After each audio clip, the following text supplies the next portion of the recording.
High Arbiter Zolvan stood on the bridge of his warship and looked down at the blue planet below. Earth, a small world on the edge of the galaxy. A world that the Velith Dominion had ignored for thousands of years because it was so primitive and worthless. But today, Earth would serve a purpose. "Begin the drop," Zolvan commanded. His voice was cold and without feeling. He had done this many times before. Punishment was his specialty. Behind his ship, 12 massive transport vessels moved into position over the planet. Inside those ships were 2.3 million Kethari refugees.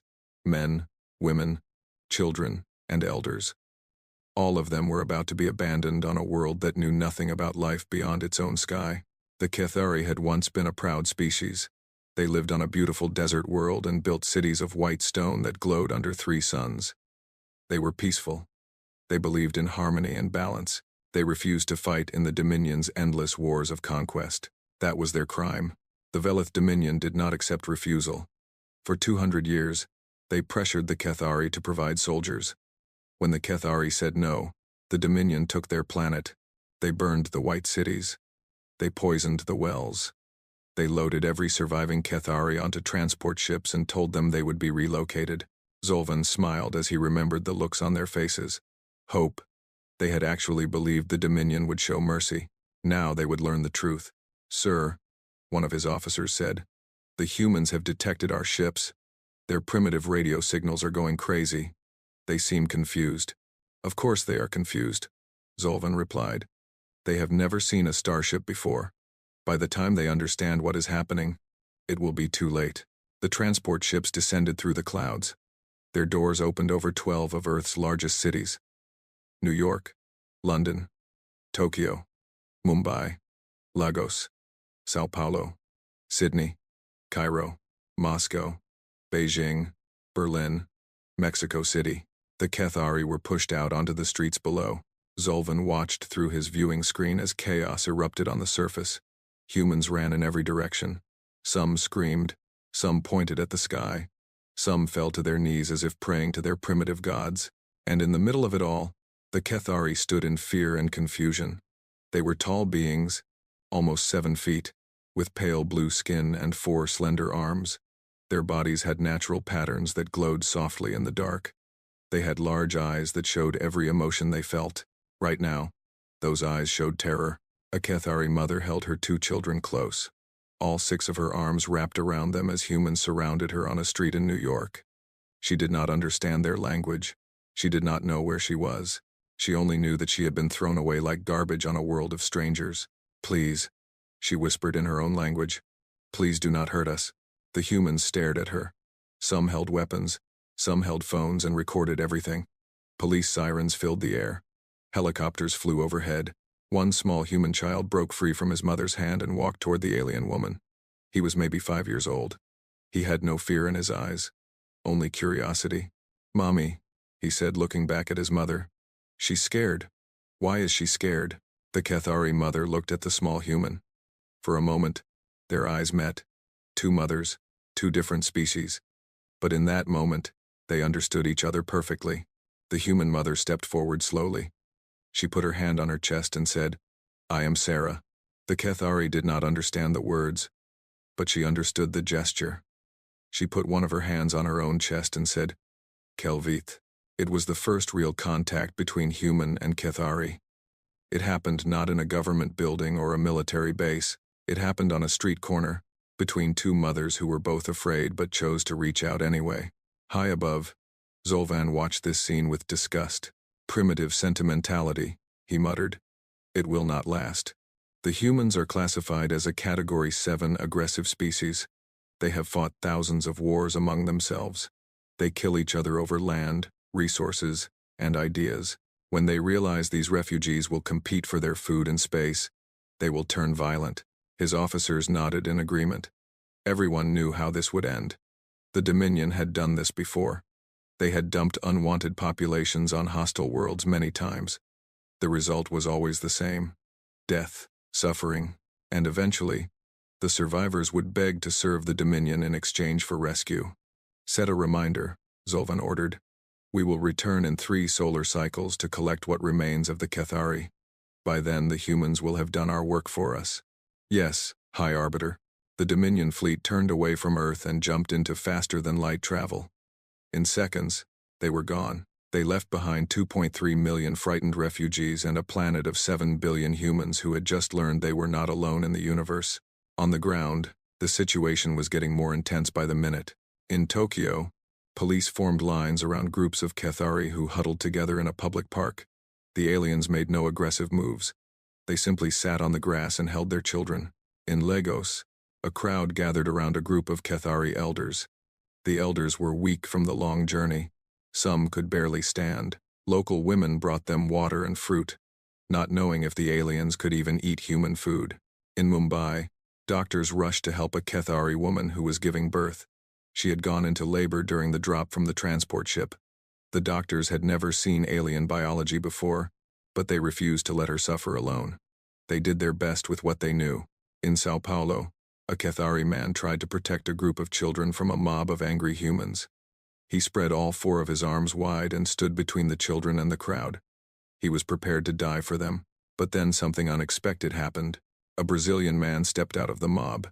He was big and strong, with tattoos covering his arms. He looked like someone who had lived a hard life. The Cathari man tensed, expecting violence. Instead, the Brazilian man turned around and faced the mob. "What is wrong with you?" he shouted at his fellow humans. "Look at them. They are children. They are scared. Is this who we are? Is this what we do?" The mob went quiet. "I have been hungry," the man continued. "I have been homeless. I have been desperate. And some of you helped me when no one else would. Now, it is our turn to help someone else." He turned back to the Cathari man and held out his hand. The alien did not understand the gesture at first, but slowly, carefully, he reached out with one of his 4 hands and took the human's hand in his own. The Brazilian man smiled. "Welcome to Earth, my friend. I do not know why you are here. I do not know what happened to you. But you are safe now." The Cathari man did not understand the words, but he understood the smile. He understood the kindness in the stranger's eyes. For the first time since the Dominion took his world, he felt hope. All across the planet, similar scenes played out. Yes, there was fear. Yes, there was confusion. Yes, there was some violence and hatred. Humans were not perfect. They had never been perfect. But something else was happening too. Something the Velith Dominion had not expected. Something that would change the galaxy forever. Humanity was making a choice. And that choice would prove that the Dominion had made a terrible mistake. The first 48 hours after the arrival were the most chaotic in human history. Every government on Earth went into emergency mode. Military forces mobilized. Borders were closed. Emergency broadcasts interrupted every television and radio channel. The internet nearly crashed from the traffic as billions of people tried to understand what had happened. Aliens were real. They were here. And millions of them had been dropped on Earth without warning or explanation. In Washington, the president held an emergency meeting with military advisors. Some wanted to detain all the aliens immediately. Others wanted to study them. A few suggested more extreme measures that the president refused to even consider. In Moscow, similar arguments took place. In Beijing, in London, in every capital city, leaders debated what to do. The world had prepared for many disasters, earthquakes, pandemics, even nuclear war. But no one had ever prepared for this. Meanwhile, the Cathari waited. They had nowhere to go. They did not speak any human language. They did not know Earth's customs or laws. All they could do was stay where they had been dropped and hope that these strange beings would not hurt them. On the second day, the United Nations called an emergency session in Geneva. Every member nation sent representatives. The meeting hall was packed. Cameras broadcast the session to the entire world. The debate was fierce. "These beings were dumped on us without our consent," the American ambassador argued. "We have no obligation to care for them.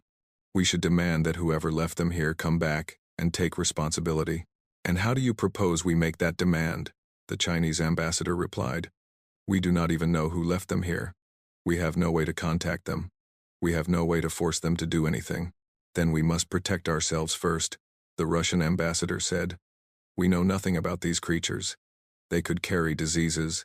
They could be dangerous. We should quarantine them until we understand what we are dealing with." The debate went back and forth for hours. Fear and suspicion filled the room. Many ambassadors spoke about protecting their own people first. Few talked about the Kethari as anything other than a problem to be solved. Then Dr. Amara Okonkwo stood up. She was a diplomat from Nigeria. She had spent her life working on refugee issues. She had seen the worst of what humans could do to each other. But she had also seen the best. "May I speak?" she asked. The room went quiet. Dr. Okonkwo walked to the center podium and looked out at the assembled leaders of the world. "I have listened to this debate for many hours," she began. "And I have heard a lot of fear. I understand that fear. Something impossible has happened. Everything we thought we knew about the universe has changed overnight. It is natural to be afraid." She paused and took a deep breath. "But I must ask you all a question. What do we actually know about these beings? Let me tell you what I have seen in the past 2 days." She pressed a button, and images appeared on the large screen behind her. "I have seen families. I have seen parents holding their children.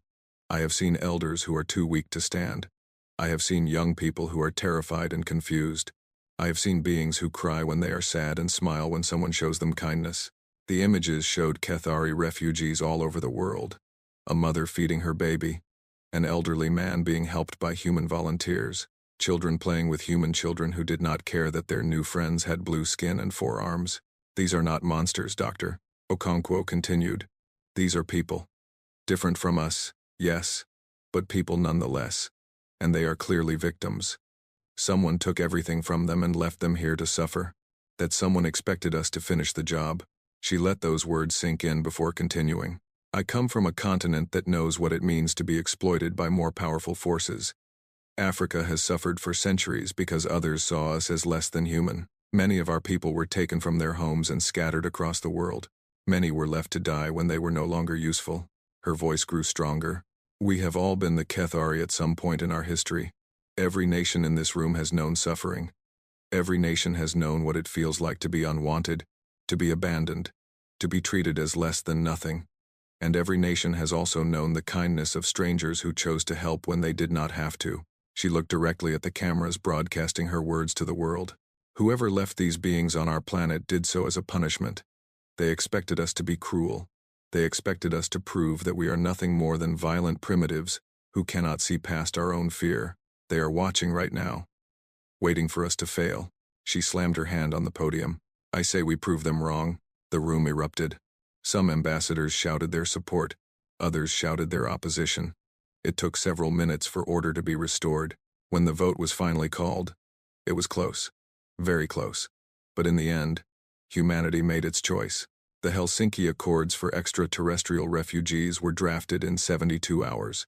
It was the fastest international agreement in human history. Every nation agreed to accept a portion of the Kethari population based on their size and resources. Special programs were created to help with integration. Medical teams were organized to study Kethari biology so they could provide proper health care. Most importantly, the Kethari were declared protected persons under international law. Any nation that harmed them would face consequences from the entire world. It was not perfect. There was still fear and prejudice. Some people refused to accept the decision. There were protests and even some violence. But the majority of humanity had spoken. The Kethari would not be turned away. In the days that followed, something remarkable happened. Ordinary people all over the world stepped up to help in ways that no government had planned. In Spain, a farmer offered his spare barn as temporary housing for a Kethari family until proper arrangements could be made.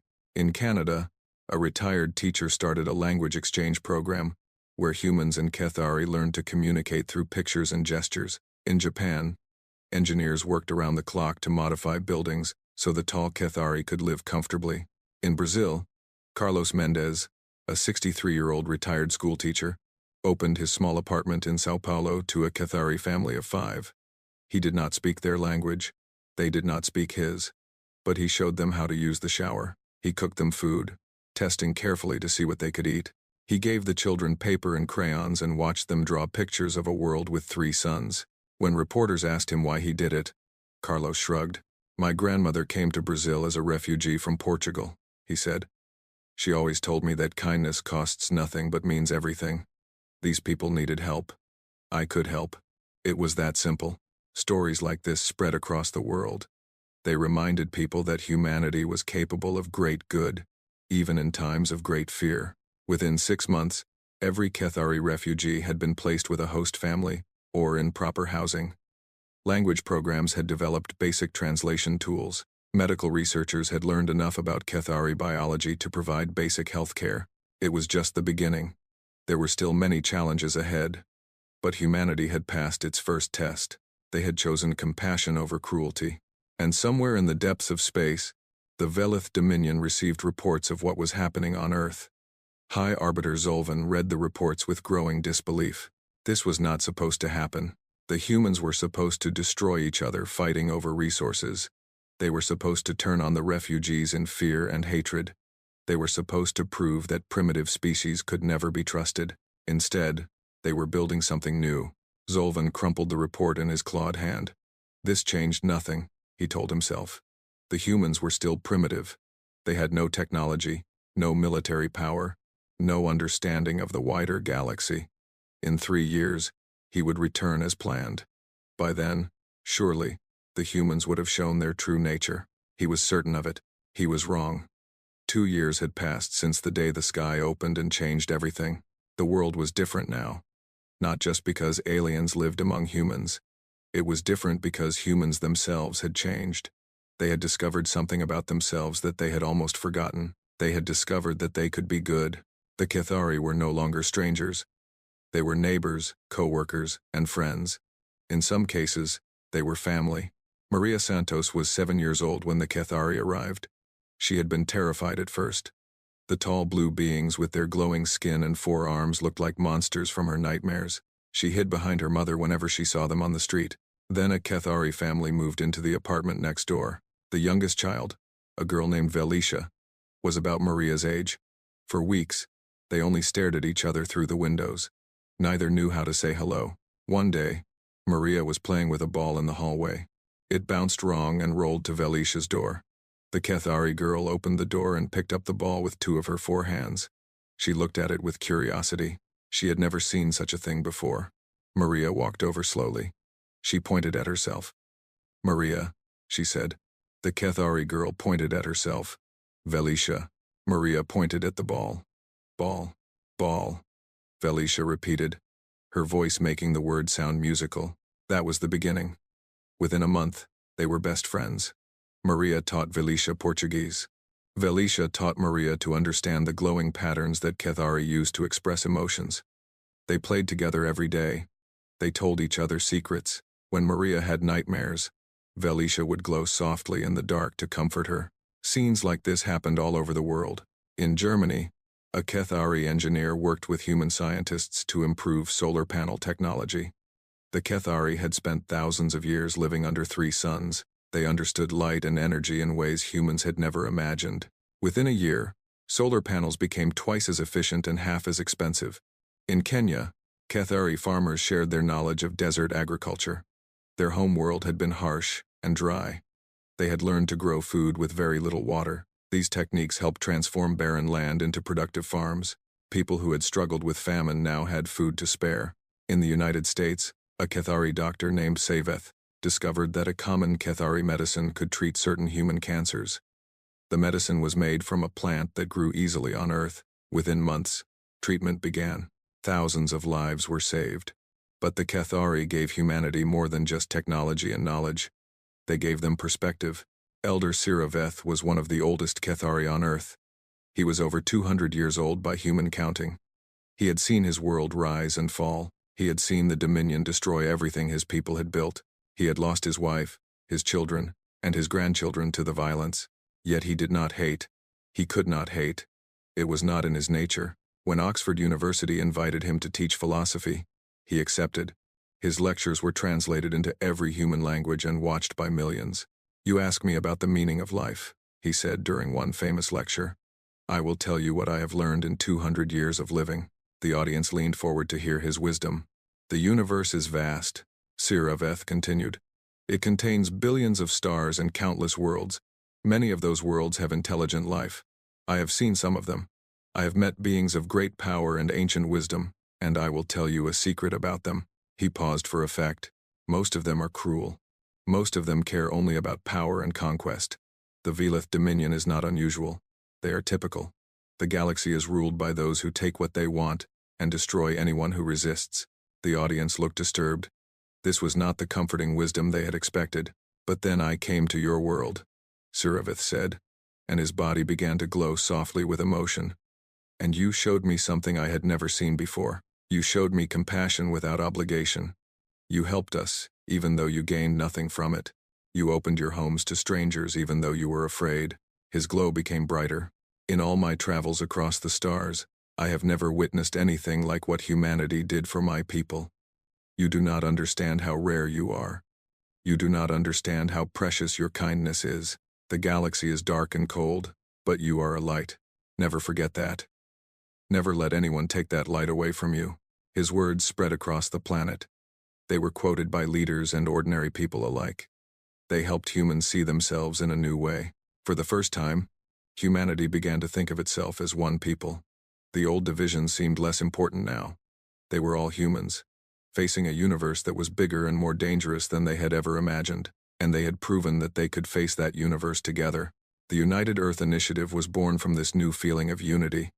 It was a joint program between all nations and the Cathari to develop new technology and explore space. Human engineers worked alongside Cathari scientists. They shared knowledge freely. They learned from each other. The first human faster-than-light engine was built 3 years after the Cathari arrived. It was crude by galactic standards. It was slow and unreliable, but it worked. For the first time, humans could travel to other stars. The ship was named the Hope. But not everyone was happy with these changes. In the shadows, old fears still lived. Some humans still hated the Cathari. They blamed the aliens for all the world's problems. They formed groups and spread lies. They attacked Cathari homes and businesses, and some Cathari struggled to adapt. They missed their home world. They grieved for family members who had died. Some fell into despair, but the bonds between the two species were stronger than the forces trying to tear them apart. In Tokyo, a human man married a Cathari woman. It was the first official marriage between the species. Thousands attended the ceremony. Millions watched online. The couple stood together under cherry blossoms and spoke vows of love and partnership. When asked about their relationship, the man smiled. "She is not an alien to me," he said. "She is the woman I love. That is all that matters." In Brazil, Carlos Mendes, the retired teacher who had taken in a Cathari family on the first day, was now considered a grandfather by those same refugees. The children called him Avô Carlos. They had grown up in his small apartment, learning Portuguese and eating his cooking. Now they were young adults, ready to make their own way in the world. "I never had children of my own," Carlos said in an interview. "I always thought I would grow old alone. Now I have a family bigger than I ever dreamed. The universe sent them to me, and I am grateful every day." He wiped tears from his eyes. "They call this planet Earth, but to the Cathari, it has another name. They call it Velthoria. In their language, it means the place of unexpected kindness. I think that is the most beautiful thing I have ever heard." The Cathari were no longer refugees. They were citizens. They were friends. They were family. And they were about to be tested, because far across the galaxy, High Arbiter Zolvan was preparing his return. He had heard the reports. He knew what had happened on Earth, and he was furious. The humans had not broken the Cathari. They had welcomed them. They had made them stronger. They had defied the will of the Dominion. This could not be allowed to stand. Zolvan assembled his fleet, 40 warships, each capable of destroying a continent. He would show the humans what happened to those who defied the Velith Dominion. He would burn their cities and take back the Cathari by force, and he would make sure the entire galaxy watched. This time, there would be no mercy. The Dominion fleet dropped out of faster-than-light travel at the edge of Earth's solar system. 40 warships. Each one was larger than a human aircraft carrier. Each one carried weapons that could turn mountains into dust. High Arbiter Zolvan stood on the bridge of his flagship, the Divine Wrath, and looked at the blue planet in the distance. 3 years ago, he had left a handful of worthless refugees here to die. Now he had returned to correct a mistake. "Scan the system," he ordered. "I want to know what these primitives have been doing." His officers worked their consoles. Seconds later, the results appeared on the main screen. Zolvan's eyes went wide. "That is impossible," he whispered. The space around Earth was not empty. Construction platforms floated in orbit. Ships moved between them. They were small and crude compared to Dominion vessels. But they were there. Dozens of them. Perhaps hundreds. "Sir," his tactical officer said nervously, "we are detecting weapons platforms in orbit around the planet. They appear to be based on Dominion technology. They must have studied the transport ships we left behind." "That was 3 years ago," Zolvan snapped. "These are primitives. They were still using chemical rockets. How could they possibly have developed this much in such a short time? We are being hailed." "High Arbiter." Zolvan straightened his uniform. On screen, the image that appeared was not what he expected. A human woman in military dress stood beside an elderly Cathari. Behind them, a room full of humans and Cathari worked together at various stations. "This is Admiral Chenwei of United Earth Defense Command," the woman said. Her voice was calm and steady. "You are entering protected space. State your intentions or you will be escorted out." Zolvan almost laughed. Escorted out? By what? These primitive ships could not possibly threaten his fleet. But he kept his composure. He was a representative of the Velith Dominion. He would not show amusement to inferior beings. "I am High Arbiter Zolvan of the Velith Dominion," he replied. 3 years ago, I deposited Dominion property on your world. I have returned to collect it. You will hand over all Cathari immediately, and you will surrender your leaders for judgment. Your planet has committed crimes against the Dominion by sheltering our property." Admiral Chen did not flinch. "The Cathari are not property. They are citizens of Earth. They are protected by our laws. We will not hand them over to anyone. You do not have a choice."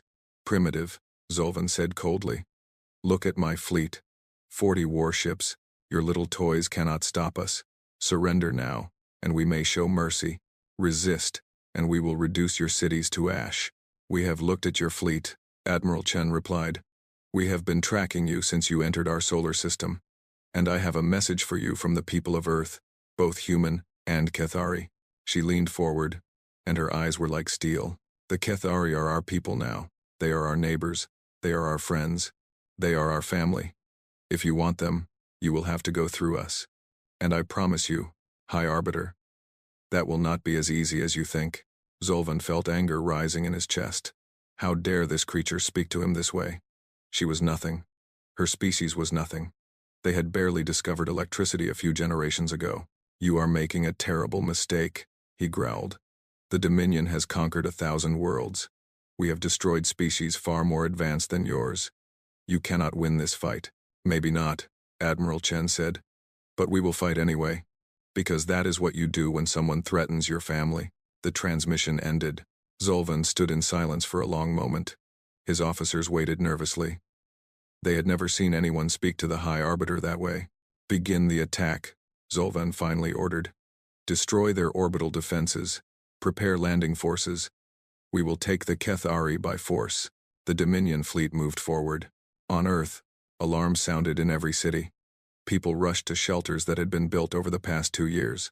Schools emptied as teachers led children to safety. Hospitals prepared for casualties. Emergency broadcasts told everyone to remain calm and stay underground. But not everyone went to the shelters. In Sao Paulo, Carlos Mendez stood on his balcony and looked up at the sky. His Cathari grandchildren stood beside him. They could see flashes of light in orbit where the battle had begun. "Come inside, Avo," Velisha said. She was no longer a child. She was a young woman now, tall and strong. "It is not safe out here. I am too old to hide," Carlos replied. "I will watch. If this is the end, I want to see it." Felicia put her hand on his shoulder. "It will not be the end. You taught us that hope is the most powerful force in the universe. I believe that. I believe in humanity." Carlos smiled at her. "Then I will believe too." In orbit, the first missiles struck Earth's defense platforms. Explosions lit up the darkness of space. Human ships moved to intercept the Dominion fleet. They were slower and weaker than the enemy, but they did not retreat. The UES Hope, humanity's first faster-than-light ship, led the defense. Its captain was a woman named Sarah Chen, Admiral Chen's daughter. She had been one of the first humans to befriend the Cathari. Now, she fought to protect them. "All ships, hold formation," she ordered. "Do not let them get a clear shot at the planet." "Captain, their weapons are too strong," her tactical officer reported. "We cannot win a direct fight. Then we do not fight directly. We slow them down. We buy time for the ground defenses to charge. We make them pay for every inch of space they take. The battle raged for hours. Human ships were destroyed. Hundreds of brave men and women died in the cold of space. But for every ship that fell, another took its place. Earth had been building for 3 years. They had prepared for this moment, and they were not alone. A new signal appeared on Zolvan's screen.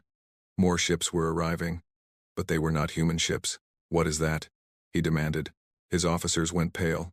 "Sir, we are detecting vessels from the Veth Collective and Morthani merchant ships. And there are more signals coming. Sir, there are over 100 ships arriving." Zolvan could not believe what he was seeing. The Veth Collective were slaves of the Dominion. The Morthani were cowards who avoided all conflict. Why would they be here? A new transmission appeared on his screen. A Veth commander spoke in a mechanical voice. "This is the Veth Collective. We have been observing Earth for 2 years. We have seen what humanity has done. We have seen them choose compassion over cruelty. We have never witnessed such a thing in all our centuries of servitude." The mechanical voice grew stronger. "The Dominion told us that kindness was weakness. They told us that only the strong survive. But humanity has shown us another way. They have proven that the strong can also be good. We will not allow you to destroy that." Another transmission came from the Morthani. "The Dominion has bullied us for too long. Humanity has given us hope. Today, we stand with Earth." More and more signals came. Species that had been oppressed by the Dominion for generations. Species that had believed they were alone in their suffering. They had all been watching Earth. They had all seen what humanity had done. And they had all decided to fight. Zolvan felt something he had never felt before. Fear. "This is impossible," he said. "You are all slaves. You are property of the Dominion. You cannot do this." "We can," the Veth commander replied. "We are doing it. And it is because of them." The Allied fleet moved into formation alongside the human ships. Earth was no longer alone. The battle turned. The Dominion fleet, designed to crush primitive planets without resistance, was not prepared for a coordinated assault from multiple species. Ship after ship fell to the combined fire. Within hours, the Dominion fleet was in retreat. Half of their ships were destroyed or disabled. The rest fled toward the edge of the solar system. "Follow them," Captain Sarah Chen ordered. "Do not let them escape." "Wait," a voice said. It was Elder Siraveth, who had been allowed on the bridge as a representative of the Kethari. "Let them go." Sarah turned to him in surprise. "After everything they did to your people, you want to let them escape?" Siraveth nodded slowly. "If we destroy them completely, we become like them. That is not who we are. Let them go. Let them tell the Dominion what happened here. Let the galaxy know that Earth stood against tyranny and won." Sarah looked at the old Kethari for a long moment. Then she nodded. "All ships, stand down. Let them go." The Dominion survivors fled into faster-than-light travel. They were gone. On Earth, people emerged from their shelters. They looked up at the sky and saw the fading lights of battle. They did not fully understand what had happened, but they understood one thing. They had won. Carlos Mendez hugged his Kethari grandchildren as they watched the news together. Tears streamed down his old face. "We did it," he whispered. "We actually did it." Velicia held him close. "No, Avo. You did it. Humanity did it. You showed the galaxy what kindness really means. For the first time in history, Earth was not alone. They had allies. They had proven themselves. And they had sent a message to the entire galaxy. The age of cruelty was ending. Something new was beginning. The news of the Battle of Sol spread across the galaxy like fire through dry grass. A primitive species on a backwater world had defeated a Dominion fleet. Not alone, but with allies they had gathered through nothing more than kindness. It was impossible. It was unbelievable. And yet, it was true. On 100 worlds, oppressed species whispered the name Earth, like a prayer. They shared stories of what had happened there. They talked about humans who took in refugees and treated them like family. They talked about a planet where strength and compassion existed together. For the first time in centuries, they began to hope. The Velith Dominion was in chaos. High Arbiter Zolvan had returned in disgrace. His flagship, the Divine Wrath, was crippled. More than half his fleet was destroyed. The survivors were traumatized and broken. The Dominion Council summoned him to explain his failure. "You were given 40 warships. the Supreme Arbiter said coldly. "You were sent to discipline a primitive world, and you returned with ruins and shame. How do you explain this?" Zolvan stood before the council, his head bowed. He had no explanation. Everything he believed had been proven wrong. The primitives were not weak. Kindness was not a flaw. The species he had dismissed as insignificant had humiliated the greatest empire in the galaxy. "The humans," he said slowly, "are not what we thought. They are different. They have something we do not understand. What could primitives possibly have that we do not?" the Supreme Arbiter demanded. Zolvan looked up. For the first time in his life, he spoke the truth. They care about each other. Not just their own species. They care about everyone. They took in beings they had never met, beings who looked nothing like them, and treated them as their own children. "I have never seen anything like it. I did not believe it was possible." The council was silent. "They have shown the galaxy that there is another way," Zolvan continued. "Other species are listening. They are starting to believe that they do not have to submit to us. This is not just a military defeat. This is the beginning of the end of everything we have built." The Supreme Arbiter dismissed Zolvan from the chamber, but his words echoed in the minds of every council member. They knew he was right. Something fundamental had changed. The Dominion had ruled through fear for 10,000 years. But fear only worked when people believed they had no choice. Now they had seen that there was a choice. Now they had seen what was possible. Within months, rebellions broke out across Dominion space. The Veth Collective officially declared independence. The Morthani closed their borders to Dominion ships. A dozen other species followed. The galaxy was waking up. On Earth, the celebrations continued for weeks. Humans and Kethari danced together in the streets. Fireworks lit up the sky every night. People who had never believed in anything found themselves believing in humanity. But the leaders knew that victory in one battle did not mean the war was over. The Dominion still controlled most of the galaxy. They still had vast fleets and ancient weapons. They would return eventually. Earth needed to prepare. The Terran Compact was founded 6 months after the Battle of Sol. It was an alliance between Earth and every species that had come to their defense. The Veth Collective, the Morthani, the Kelveth, a species of peaceful explorers who had hidden from the Dominion for centuries, and the Kethari, who were no longer refugees but founding members of a new galactic order. The founding ceremony was held in Geneva, in the same hall where the United Nations had voted to accept the refugees 3 years earlier. Representatives from every member species gathered to sign the charter. Dr. Amara Okonkwo, now Ambassador Okonkwo, represented humanity. She had gone from being a diplomat who gave one speech to being the voice of Earth to the stars. She stood at the podium and looked out at the gathered beings. Humans sat beside Veth with their mechanical bodies. Kethari stood next to Morthani with their insect-like features. Kelveth floated in tanks of water because they could not breathe air. They were all different. They came from different worlds with different cultures and different histories, but they were united by a single idea. "We are gathered here today to begin something new," Ambassador Okonkwo said. "For too long, the galaxy has been ruled by those who believe that power comes from fear. They built their empires on the suffering of others. They told themselves that cruelty was necessary, that kindness was weakness, that only the strong deserved to survive." She paused and looked around the room. "We reject that belief. Every species in this room has chosen a different path. We have chosen to stand together.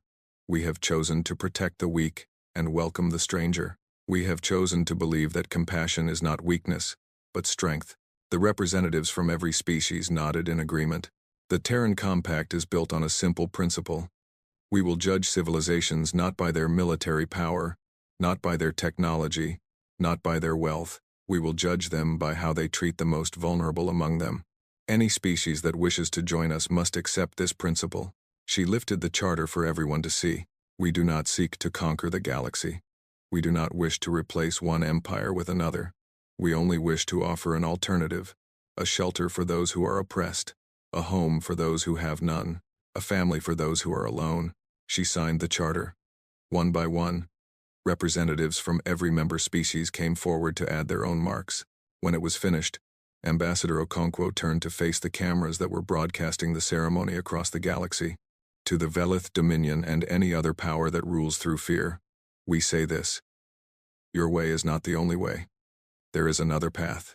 And every species you have hurt, every world you have conquered, Every people you have broken now knows that path exists. The more you try to crush hope, the faster it will spread. She straightened her shoulders and spoke directly to every being watching. To those who are suffering under tyranny, we say this: you are not alone. You are not forgotten. There is a place in the galaxy where kindness matters, where your life has value, where strangers will welcome you as family. That place exists, and it is growing every day. The ceremony ended, but the message continued to spread. In the following years, the Terran Compact grew. Species that had been isolated for centuries reached out to join. Refugees from Dominion space made the dangerous journey to Earth and its allied worlds. Each one brought stories of hope spreading where there had only been despair. The Dominion tried to fight back. They launched attacks against compact worlds. They tried to assassinate leaders. They spread lies and propaganda. But nothing they did could stop the idea that had been born on Earth. You could not kill hope. The more you tried to crush it, the stronger it became. 20 years after the Kithari first arrived on Earth, Ambassador Okonkwo stood on the balcony of the new compact headquarters on Earth's moon. She was old now, her hair white and her movements slow, but her mind was as sharp as ever. Beside her stood Velisha, the little Kithari girl who had once learned to say ball in a Sao Paulo hallway. She was an ambassador herself now, representing her people in the Compact Council. "Do you remember the day we arrived?" Velisha asked. "I was so frightened. I thought the humans would hurt us." Okonkwo smiled. "I remember. I was frightened too. Frightened that we would fail you. Frightened that humanity would choose fear instead of kindness. But you did not fail us." Velisha's skin glowed softly with emotion. "You saved us. You gave us a home. And in doing so, you changed the galaxy." They looked out at the stars together. Somewhere out there, the Dominion was still fighting to hold on to power, but their empire was shrinking every year. More and more worlds were breaking free. More and more species were joining the Compact. "We did not change the galaxy," Okonkwo said quietly. "We just reminded it of something it had forgotten. That kindness is possible. That we can choose to be good. That the measure of a civilization is not how powerful it is, but how it treats the powerless." Velisha took the old woman's hand in two of her own. "My grandfather Carlos passed away last year," she said. "At his funeral, humans and Kethari wept together. He was loved by everyone who knew him. And do you know what his last words were?" Okonkwo shook her head. He said, "I was just a retired teacher in a small apartment. I had nothing to give but kindness. And look what kindness built." Okonkwo felt tears in her eyes. He was right. That is exactly what kindness built. They stood together in silence. Two beings from different worlds, united by bonds stronger than blood. Far below them, Earth turned slowly in space. The blue planet that had once been a backwater, ignored by the galaxy. The planet that had been chosen for a punishment and turned it into a blessing. The planet that had taught the stars what it meant to be human. In the darkness of space, a new light was growing. It was small compared to the ancient empires. It was young compared to the powers that had ruled for millennia. But it was warm, and it was kind, and it was spreading. The galaxy would never be the same, because once, on a small blue world on the edge of the stars, strangers had been welcomed as family, and that had changed everything.